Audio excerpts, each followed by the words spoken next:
The livers on deer are delicious.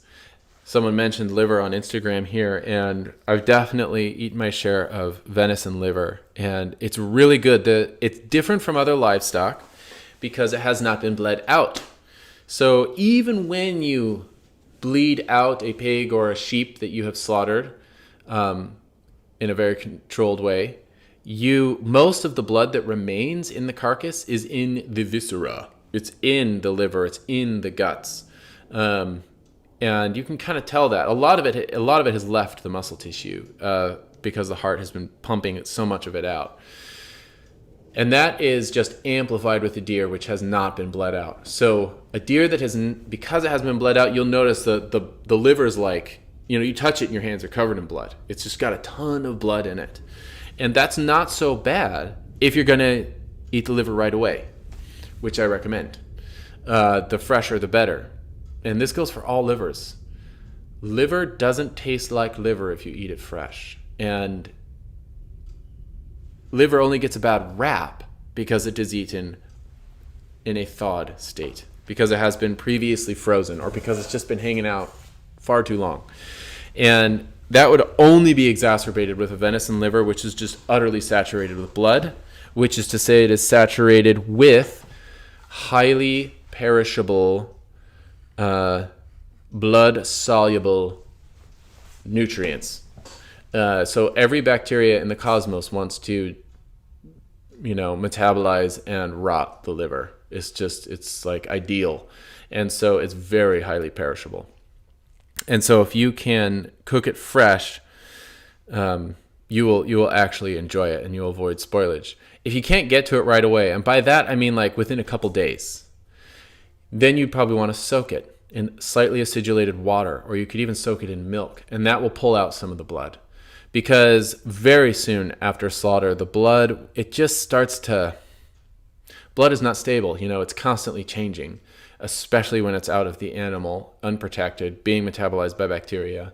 It's acidifying, it's changing, and it's very quickly becomes tinny and irony and gross. And if the liver is saturated with it after a couple days, it's going to really lose its magic. The liver, the flavor, it's going to deteriorate significantly. So soak it. If you can eat the liver the day of, then go for it. I wouldn't worry about soaking it. And that's really the trick anyway with liver. Like, liver is mild. It is mild and delicious, and its texture should not be grainy, mushy, and pasty. That only happens when it is old. It's been hanging out too long. And if you fry it up the day of, it'll almost have like a mozzarella spring to it. It's so good, and it's mild and delicious. So the other things you might watch for are, and it becomes obvious after you see a few livers, it doesn't take that many, any health problems in the livers and parasites. Because a lot of parasites manifest during some point in their crazy metamorphic lifestyle in the liver.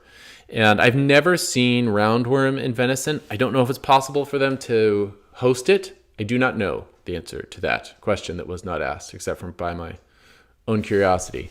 But if it is possible for venison to have roundworm, it would be manifested in little spots on their liver.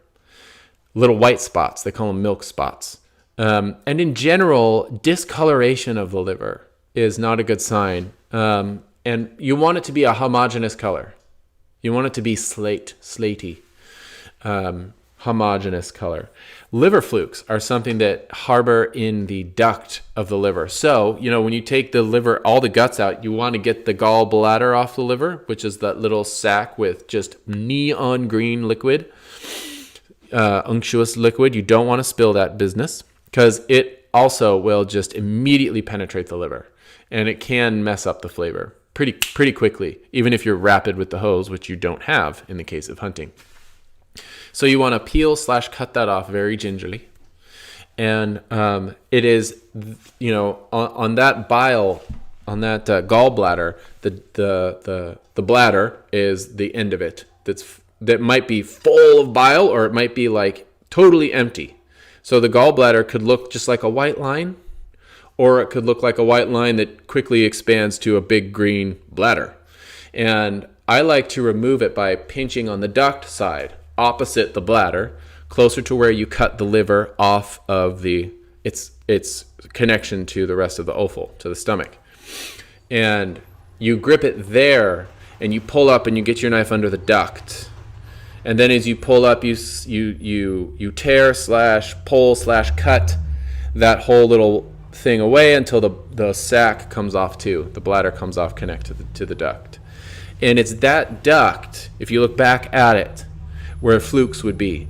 And flukes are gross. It's so weird looking. It's really gross. It looks like little shreds of liver. It's actually little parasites. Little flaps. It's really weird. And, they would spill out of there. They would ooze out of there. You would notice lots of scarred tissue in the duct around the liver.